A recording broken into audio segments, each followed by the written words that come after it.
Tennessee rural hospitals are closing left and right. We're not providing the medical care in rural communities that they need. That's why Judy Reutman and her team at the Tennessee Healthcare Campaign spoke with communities and did research to figure out why Tennessee has the highest number of rural hospital closures per capita in the nation.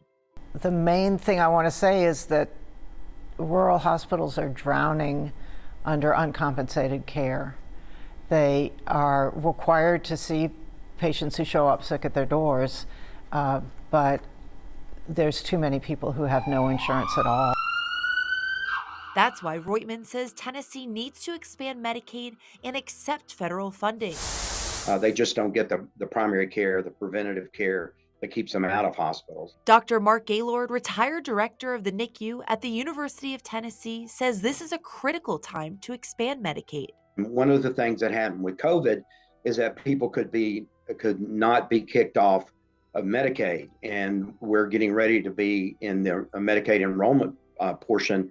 And there's an estimated over 300,000 Tennesseans that are going to be kicked off Medicaid.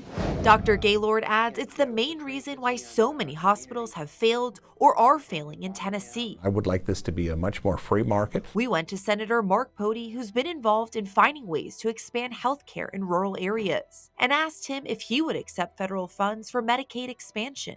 They give so many strings and restrictions, we don't always get that bottom money. Senator Pody believes that government is too involved in the medical field and emphasizes it's a detriment to healthcare in rural communities. What are you going to do as state senator to increase the access to health care for rural communities? Anything we can do to help cut down some of the regulations that we have, I am all for it. And there's several areas that we can be addressing. One of them is something called the Certificate of Need opportunities, where some physicians would like to, or people would like to open up some more medical practices. Senator Marsha Blackburn says that she and Senator Dick Durbin of Illinois have been working in a bipartisan manner on this issue.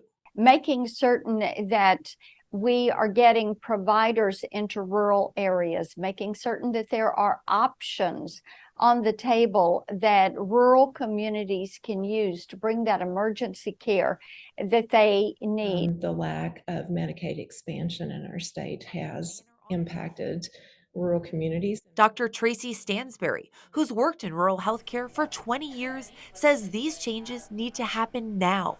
Not only does a rural hospital decrease access to care, but it also decreases the economic vitality of a community, which then has an ongoing spiraling effect. So she explains it keeps industries and businesses away from these rural communities, which she emphasizes ultimately widens the gap and makes these communities even poorer and less educated.